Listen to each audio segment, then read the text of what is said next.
Expand is the gathering place for young adults. It's designed to equip, empower, and encourage through Christian Ministries Church. In this series, Mature Saints, we will be discussing topics that are relevant to the phase of life that young adults are facing. In this session, Youth Pastor Josh Barnett and special guest Jessa Wilson will be sharing about leading at work.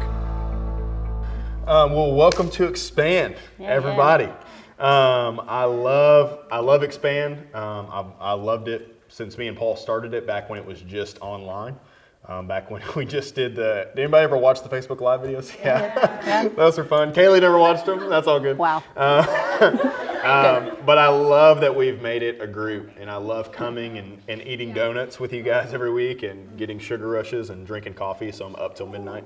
And just hanging out. I love getting in the Word. All the words that have gone forth have been great. Ella and Connor did awesome last time they went. If you haven't heard them, if you weren't here for it, it is on the podcast, so you can get on there and listen to that. And then I always love ending with worship. Worshiping the Lord is the reason that we come and the reason that we gather. Mm-hmm. I'm expecting God to move on us during worship tonight and just draw our hearts closer to Him. But Jessa and I are excited about sharing with you guys tonight. For all those joining us on podcast, my name is Josh Barnett. I'm the youth pastor here at Christian Ministries. And I also help lead this young adult Expand group. Yeah, for sure. And my name is Jessa Wilson. Actually, if you don't know me, I just recently graduated from UCA. I have a double degree in history and political science. I've been working at Chili's in Conway for about a year and a half as an assistant key manager. I host kind of really anything they want me to do. Do you cook? I don't cook. No. I can't cook. It's very sad. Can't cook.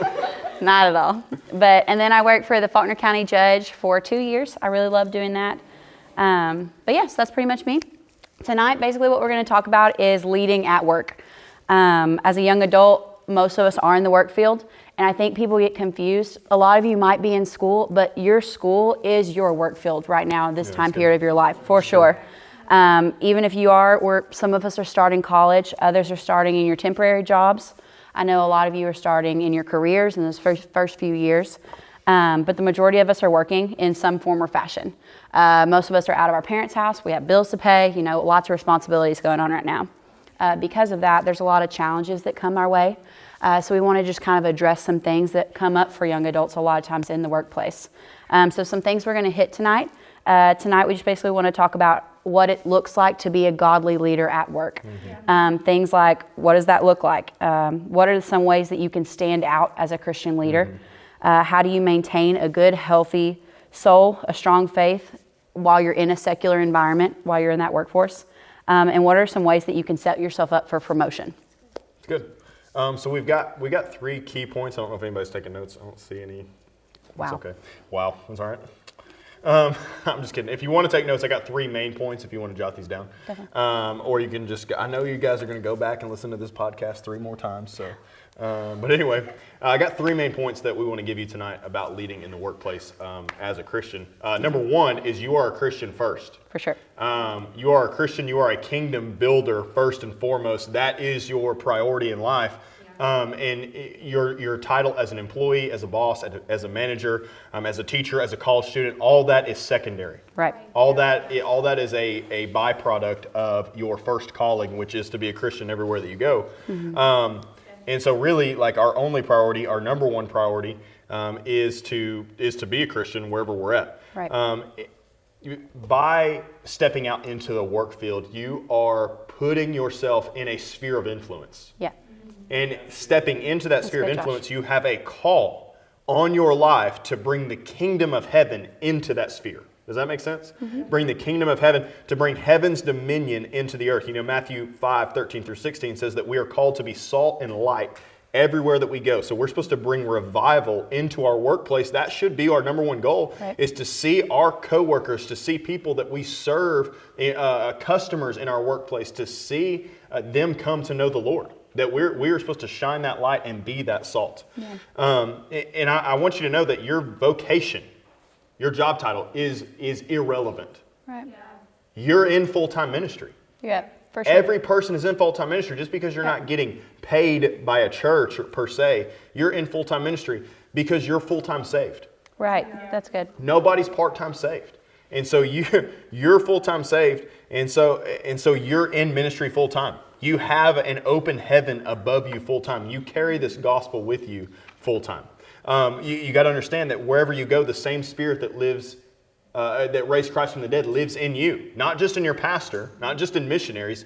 He lives in you. And so therefore, wherever sphere of influence you're going in, you are a missionary sent by God into that sphere of influence. Whether it is Chili's or whether it's a Health Mart or Walgreens, wherever it's at, that is where you're bringing heaven into. Definitely. And so basically, one thing that I've learned is being a Christian leader in the workplace means that you have to stay on 24/7. You don't get the opportunity to turn off because anywhere there are people, there's an opportunity. Yeah. And with that, so what that means is just not sinking down to their level. It's really, really easy to fit in with the culture. You come to work, maybe you're tired, maybe you've had a long day, but you've got to make sure you're staying on. You want to try to bring them up to your level of influence. It's so easy to slip, and so many Christians will slip while they're at work, but it doesn't happen all at once. You'll see it in the slow fade, and the things that don't seem like a big deal, and the little things like gossiping, just like all your other coworkers do about the one employee that no one likes, or cussing, just the little things that you're like, well, that's not a big deal. That's not like this huge deal, but it slips, and your integrity slips with it. But if we're being honest, in our age, there's a ton of temptation in the workplace. You do have your big things like the drugs, the drinking, your partiers, your people that sleep around. But again, there are those small things like the gossiping and the cussing. But while you're in the workplace, your goal is to be above that temptation. But it is hard. It definitely is. The thing is, though, is those choices will define your influence while you're at work. I don't go around shouting that I'm a Christian at work. I think that'd be kind of weird and kind of awkward. You do? I do.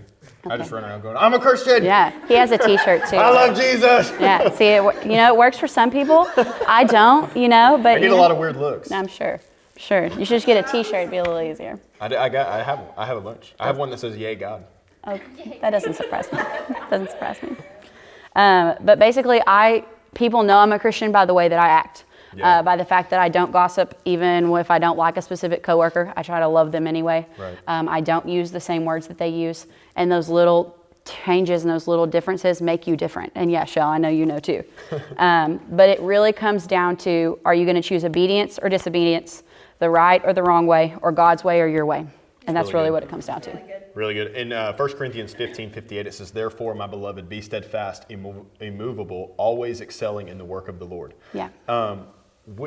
When we're called to be in the world, not of the world. Yeah. And in the world, like, you're not like standoffish from people. Like, sin is not a disease that you catch. Yes, so good. You know what I'm saying? Like, you're either a Christian or you're not. And so, like, you're either going to choose to follow the Lord or you're gonna give in. And so, like, you're not going to catch sin from people. Like, I hear a lot and I'm the youth pastor, so I deal with a lot of teenagers, but I hear a lot of people like say about their teens or whatever, like, oh, they fell in with the wrong crowd. They are the wrong crowd. Right. Don't fall in with the wrong crowd. Like I can be in any environment and I'm going to stay a Christian. It doesn't matter, guys. Like, when I got saved, I went from doing all kind of crazy stuff, but smoking weed, smoking cigarettes, drinking all the time, to nothing. And still, like, I know some people can't do this, but I kept going back to those same environments. Right. And I wouldn't do any of the things that those people were doing. And actually, eventually, they started hiding from me and not telling me where they were going and what they were doing. And my friends wouldn't talk to me because all I was doing was talking to them about the Lord. Right. And I was trying to get them to come to church with me. And they hated me for it. But in your environments, like, we're not standoffish from people. Like, you're called to love those people. Right. You're called to love those people. You hate their sin. You hate what sin is doing to them, but you don't hate them. Right. You don't avoid them like they have the plague, right? They don't believe in the Lord. Yeah. And so why do we expect them to act the same as you? Does that make sense? Right. And you got to know, like, once you say that you're a Christian, like Justice says, like, once people know she's a Christian, she's in a glass house. Yeah. And so everybody's watching the way that she acts, the things that she does, because she says that she's a Christian. So people in their mind automatically judge her, hold her to a higher standard. Yeah. And they're waiting for her to act like them so they can say, so you're just like us. Right. Does that make sense? Yeah. You're not any different. And so they're watching every move that you make, and they're watching to see how you're going to react to everything around you. Definitely. And then, for example, there was one night at work, there was this lady that came in, must have been very, very frustrated with her life, was just very angry about every little thing, wanted to blame me for everything that was happening, and she ended up grabbing her drink and pouring it on my head. Oh, man. And I was literally just like, that you literally turned around, and all the servers and everyone in the back of the house was literally like, how is she about to react? Because any one of them would have thrown things, said whatever choice words they had to think, and they're like, how's Jess about to react to this?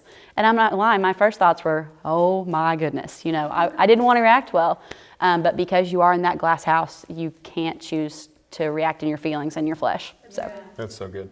You've got to realize that in your workplace, like you are everything that you do, you're in a battle, like it's spiritual warfare. We don't wage war against flesh and blood. We fight against powers and principalities and things in unseen places. And we're always a spiritual war. And when you're at work, like you've got to do battle for your coworkers. yeah, You've got to do battle. You got to fight your own flesh, your own temptation, and do battle for your coworkers. Pray for them, speak life over them, speak good things over them. And you really should be exhausted when you leave work. yeah. Not from working hard, obviously that should be one of them, but from pouring your life out for these people, for doing war for these people, and then when you get home, pray for them. And I will say this, like if you are not going to live out the Christian life, like for the love, don't tell people you're a Christian. Please. And I know that sounds kind of harsh, but there are some of us who do try to do it right. And so if you're not going to live it out in front of your secular coworkers, just don't tell people you're a Christian. Yeah. If you're not going to act like it, if you're not going to live like it, don't, because, and you've heard my testimony before, my dad is an atheist, like big time atheist. It's cussed me over my Christianity. And one of his biggest faults with Christians, one of his biggest faults with the church is that it's full of a bunch of hypocrites. Yeah, that's so true. What if he didn't have that fault with the church? Wow. What if we were actually who we said we were? Does that make sense? Yeah. Good.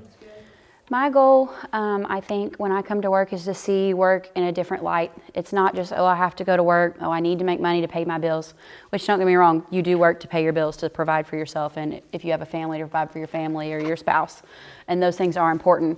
But when you come to work, you have to know that the people you work with need the life and the light that you have. You could honestly be the only positive influence that they see, whether it's all day, all week, all month. You just never know what these people go home to. You never know the hurt or the abuse that they might be enduring, because people hide that kind of stuff. You just don't truly know. And for example, I'm going to give some testimonies, but I'm going to leave names out for all of y'all, just so y'all, to protect them. But there's a girl that I work with.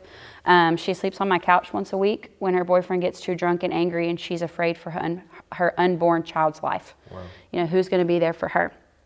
There's a guy who grew up with a meth addict. He was raped, molested by his father, and kicked out of his house by 16. Wow.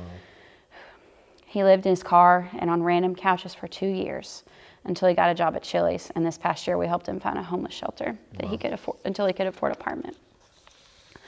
There are 4 homosexual men that I work with, and they told me that I was the first Christian that didn't avoid them, tell them that they were going to burn in hell, or call them names. Wow. One of them told me that you treat me like a person, not like a problem to be fixed. Wow. That's hard to hear. And those are honestly just a couple. Those aren't even some of the most sad and heartbreaking ones that you can hear. But it's sad that so many of us go to work, and I understand, because you get in this phase of, going through your routine, but you can't go through your routine to the detriment of the people that you work for. There are people that need the life that you have. So good. We found something that's honestly so incredible, and I think a lot of times we take that for granted, because we do live this joyful, happy life, and then we forget what we've been rescued from, and forget that there are so many people that still need to be rescued from that. So good. So I'm honestly just getting tired of Christian leaders hiding behind walls, instead of joining the fight and helping all these people come out of that and into life. Yeah, that's so good. Just before I worked at the church, I was a college student, and I mowed lawns and did landscaping for 4 years, and it was really hot and really cold in Arkansas. And but I was very soon I worked at 3 different landscaping companies, and very soon at each one I was put in charge of grown men who are middle-aged, 35, 40, 45, 50 years old. who have just lived absolutely horrible lives. Yeah. You know what I'm saying? They're on their third marriage. Their kids don't talk to them. Just all kind of crazy stuff. And they have the foulest mouths. We're driving my truck. They try to smoke weed in my truck. They try to do other things in my truck. They try to look at porn on their phones in my truck. And so and I'm in that environment every single day. And I make them put all that mess away. I would make them listen to Bible on tape. I would make them listen to worship music. I would pray for them every day. Like we would get in my truck and I would pray over them like on the way. And they hated it. They would get so mad. And I would invite them to church like every single week. Would try to get them. I would share my testimony with them in the way that God had completely turned my life around. And honestly, I didn't see a lot of fruit from it. But the way that they lived and the way they treated me like never shook my faith. Right. And they knew. That's it. They knew that I loved them. They always knew that I loved them. I never like quote unquote what you would say, I guess, judged them or whatever. Right. But they always knew that I loved them and I was always there for them. And I went out of my way to help them. I would help them move. I would take them home. They would sleep on my couch. Different things would happen, and I was always going to try to be there for them. And so obviously that was a very secular environment that I worked in, and now working at the church, and I think we have a few in here that work at the church. I know we'll have more that will listen to this as well that aren't here tonight. But a lot of times there's even some struggles in a Christian workplace. Yeah, definitely. A lot of times we have to fight a lot of religion. Yes. We fight a lot of insecurity. I see a lot of gossip in Christian workplaces where Christians get together and they talk about other people because I need to talk about them because I need to talk about them because I need to know what they're going through or so that I can help fix them or whatever. But we vomit on each other, and I've been guilty of doing it too, where I talk about my kids in my youth group or people that I'm discipling or people that I'm leading or other people that I work with, and that's just as evil. Like gossip is evil. Yeah. It's wrong. And so even in a Christian work environment, like we have to watch ourselves in the way that we act and make sure that we are also carrying ourselves to a very, very high standard. Because many times we would look at those as like little sins, and like as Christians, I think we get together and think like it's okay to do these certain things, but it's not. It's not okay. Yeah. And we have to be careful the things that we say about people and what we speak over people. Yes. And I think it's easy for us I think it's easy for people who work. I'm very much like I want to get off the campus a lot. Like I try to go to different school 2 or 3 times a week. I'm at FCAs and lunches and all kind of stuff all over our community. But it's very easy for some of you guys on staff to come to church here, be a part of involved in this school here, work here, and you never meet anybody off this campus. Right. And we never have any effect on the community around us because we're little bubble Christians. And we've got our little country club, and we never talk to or meet anyone else.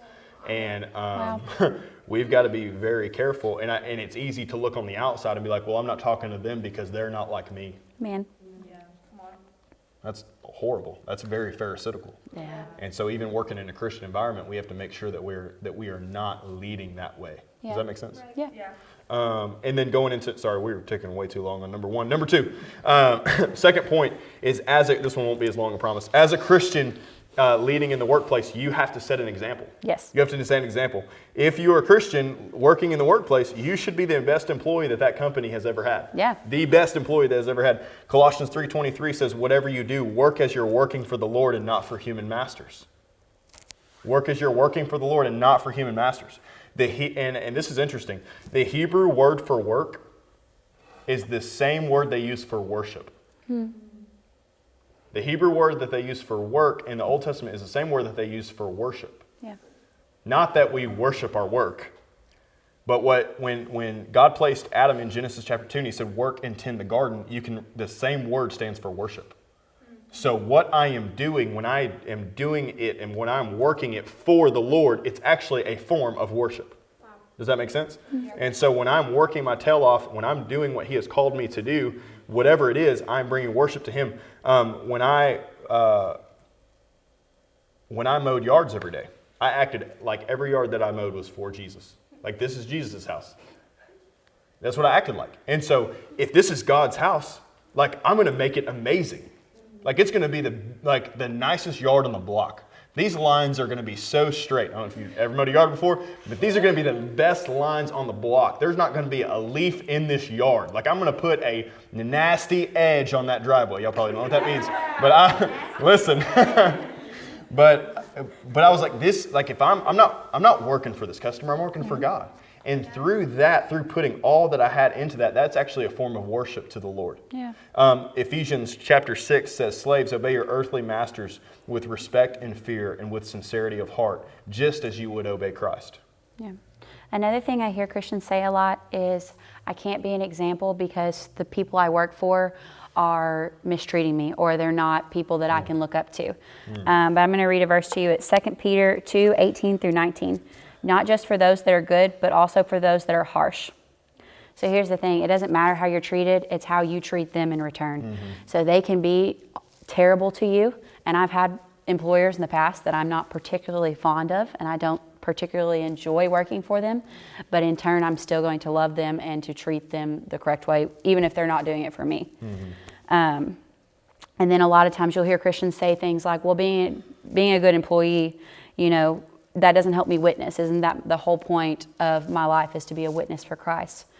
And I want to really think that through, because that honestly doesn't make too much sense.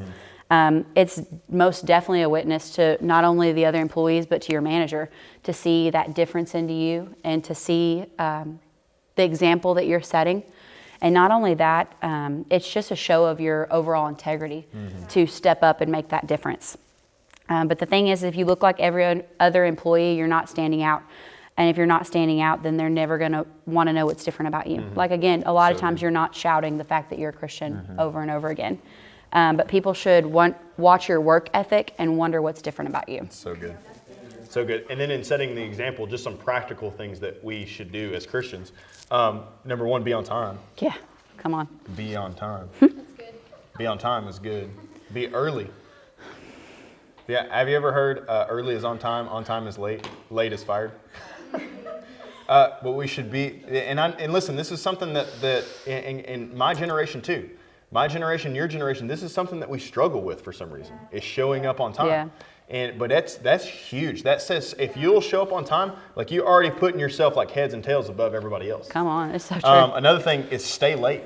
Yeah. Work past. You know what I'm saying? We so have this clock in, clock out mentality.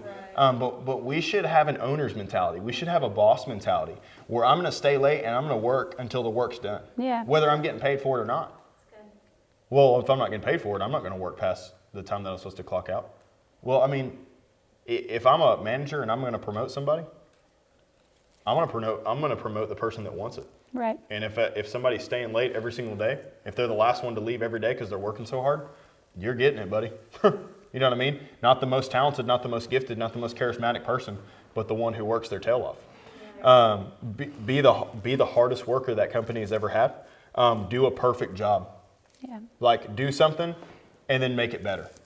Yeah, that's good. Do something and make it better. Like if you're and see the need. Like if you're standing around waiting for a manager to tell you to do something, you're not a good employee. And I'm not beating up on you. This is just some practical stuff that you can take and use and set the example.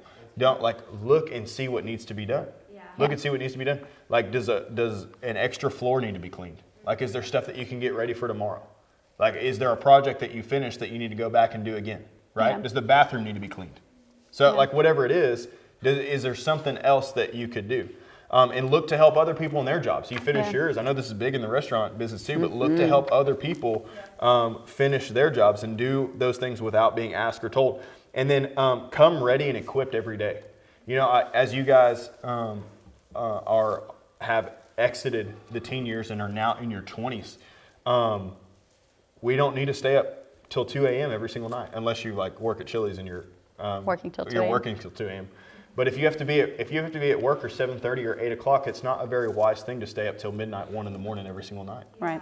You need to go to bed. You need to get some rest because you cannot perform your job to the fullest potential, to your fullest capacity, if you're coming in on 4 hours of sleep every single day, right? Yeah. You're going to be tired. You're going to be groggy. You're going to be cranky. You're not going to be fun to be around. You need to get some sleep. Yeah. Does that make sense? And I know a lot of times we're talking about work. Don't forget that school is a job. I know a lot of y'all are still in school. Relate this to school too, yeah. Yeah, taking online classes or going to college. Do you come equipped to your classes? Are you the person that doesn't read ahead? Are you the person that never does their homework or never turns in things on time, paper and things like that? Are you coming equipped? Are you setting the difference? Do your professors notice that there's something different about you as well? That's good. And with that, come put together. This was my really biggest pet peeve, is if you're at a job, you want to look presentable. And don't get me wrong, like I'm not saying put on a suit. I'm not saying you have to be a pageant queen. Dress for the job you want. Yeah, there you go. But in reality, take a shower, shave, and you're laughing. But some of you go to class like you rolled out of bed, or some of you go to your job. Yeah, I see y'all staring at people. You put on. Y'all stop looking at each other. A bunch of self-righteous Pharisees. Golly, don't be looking around the room. Look at your own heart. Oh goodness. Or we go to work and put in the dry shampoo. Or guys, we don't shave, or we don't cut our hair. We don't trim our nails. Things like taking care of yourself, that makes a big difference. Iron your clothes. Iron your clothes. That's a big one. Girls, I feel like do this a little more. Well, I used to do it all the time. Yeah, you look like you slept in your clothes. Yeah, that's true. The girls will blow dry them. Hey, I throw if my clothes are wrinkled, I throw them in the dryer. With a wet rag. Wet a rag, yeah. Makes a little steam, gets the wrinkles out. But here's the thing. While you're in the shower. Kill two birds with one stone. Oh, but here's the thing, y'all. Exceptional people will come to work or to school prepared. Yeah. Average people will wait for someone else to motivate them to do those things. All of these things that are practical, are you motivating yourself, or is someone else having to motivate you? Whether that's a boss, whether it's a spouse, whether it's your professors, or maybe there's no one to motivate you. Are you not being motivated at all because you're not motivating yourself? You want to act like the success of the company depends on you.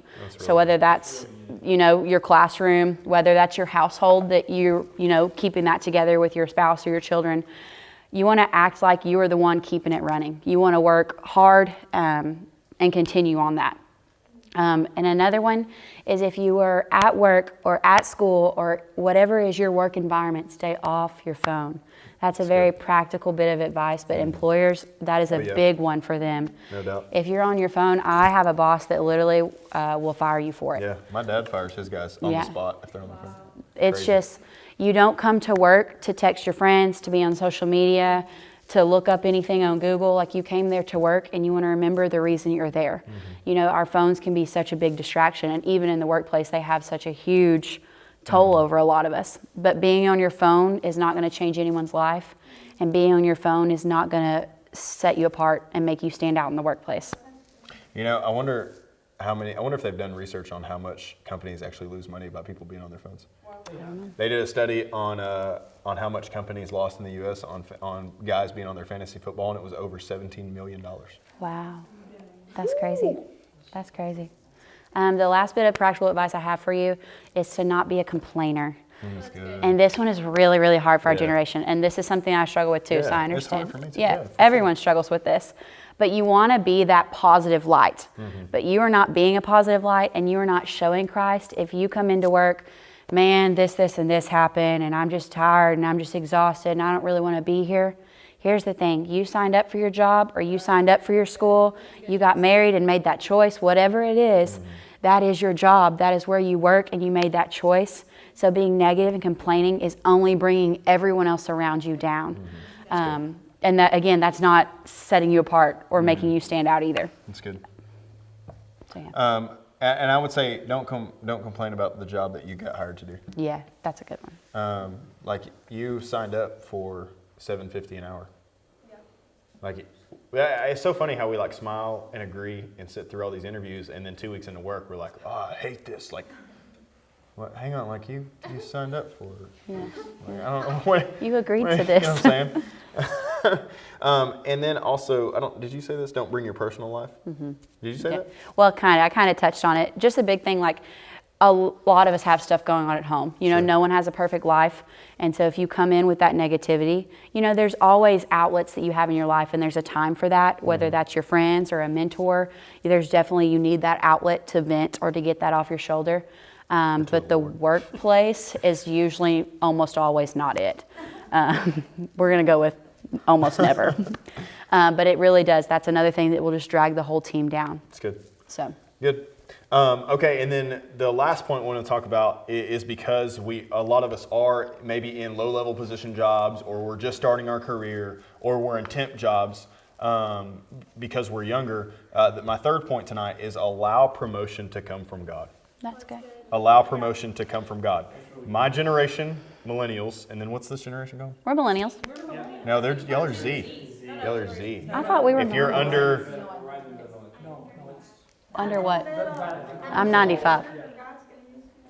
I feel like In the 90s, if you've been born, if you're born in the 2000s, you're Z. If you're born in the 90s and below, you're a. So what if I was born in the 80s? Am I not a millennial? You're old. I slid into the 80s, 89, rock and roll. 90s and below. But okay, so anyway, our generation, there, whatever. Everybody's so picky about it. I am a millennial. Our generation, that's what I'm saying. Our generation has been known to be a little entitled. That's true. Little entitled. Here's my advice for you. Don't be. That's a good one. Don't be. In this stage of life, we don't know a lot. Right. We really don't know a lot. Yeah. We're learning. We're in the learning phase. And so when I'm in a room with my boss or with older men like Pastor Tim, Pastor Paul, I don't talk very much. Right. I listen. I learn. I want to glean from their wisdom. I want to learn because they were here, and now, you know what I'm saying, they've been in ministry for 30 years. Mm-hmm. And so I've been in ministry for 7 years. And so I want to learn from them. And so whoever you're working with that's been doing it longer than you, let them pour their wisdom into you. And Don't complain about your paycheck. Be grateful for whatever they're willing to pay you, even if you don't know very much. And then be more grateful for the experience that you're getting. Right. That's what you need to be grateful for. Every temp job, every starting position or whatever that you're doing, or maybe you're in your career and you're just building it, everything that you're doing, you're learning. Right. And you're gaining experience. I don't care if you're flipping hamburgers and frying French fries. You're learning. Yeah. And if you can be faithful with that, God will reward you with more. Does that make sense? If you'll be faithful with the fries and the burgers, you might get to mop the floors. And then you may get to clean the bathrooms. And then you may get to run the cash register. And then before long, you know how to do everything. And so guess what? Now you're an assistant manager. Yeah. Do you see that? How long have you worked in Chili's now? A year and a half. Only a year and a half. And they're trying to find her a job to be a manager. Do you realize that some people wait tables for years and years and years and years and never get that opportunity? But Jessa has been faithful, and she's a hard worker, and she shows up on time, and she stays late, and she does all these practical things that we're talking about. And so now they want to put her in charge of a store, and even talking about promoting her on past that, past being just a store manager. Does that make sense? And that's a short amount of time, just a year and a half. I love the example of King David. King David always allowed promotion to come from the Lord. You know, he was anointed to be king at 14. And he had to wait for the next 17 years before he sat on the throne. Wow. He had to wait that long.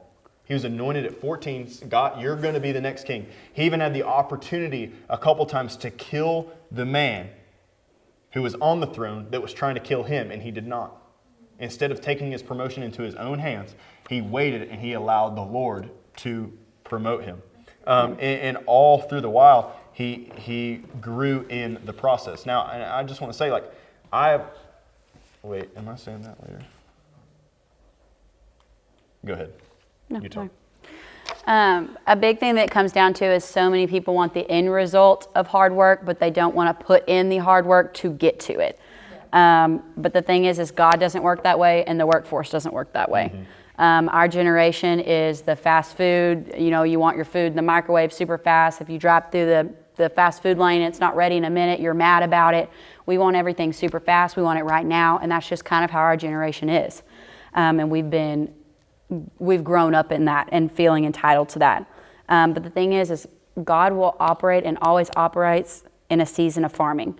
And so this is basically what the Bible calls seeds, time, and harvest.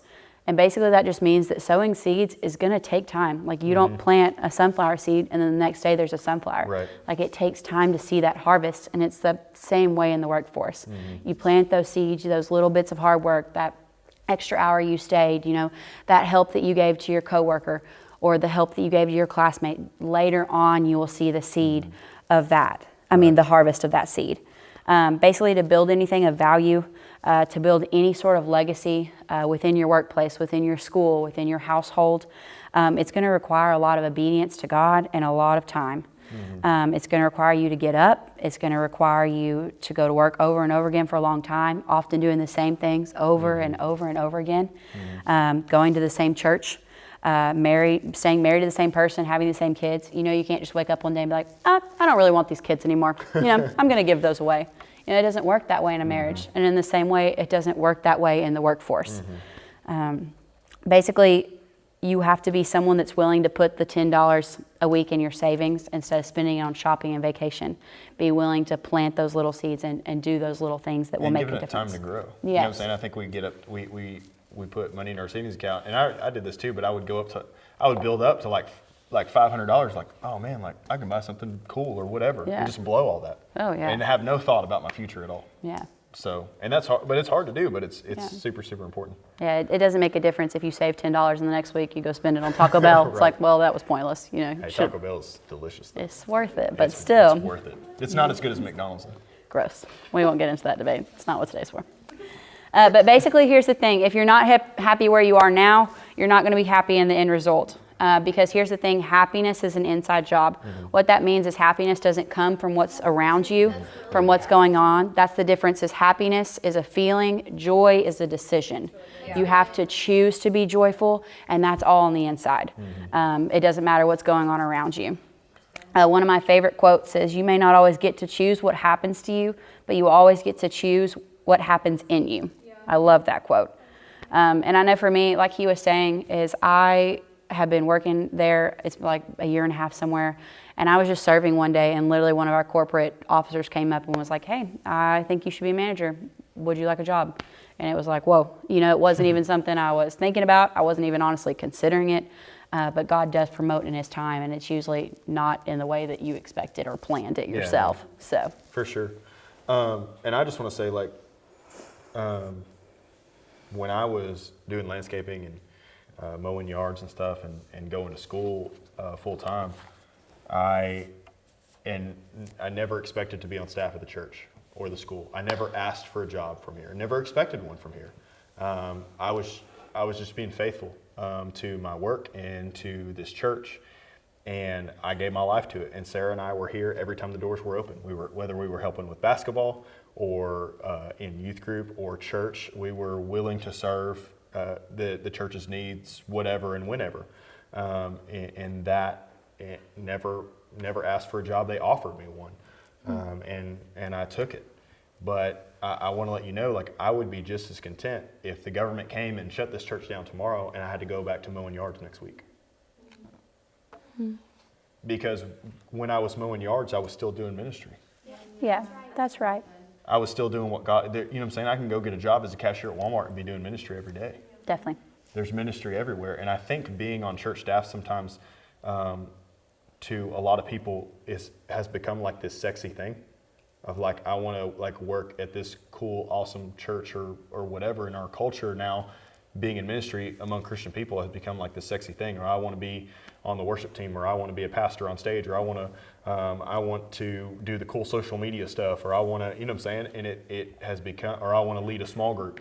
And it's become this idol almost, and people want the stage and they don't want God. Right. And that's all I want. Like, I just want Him.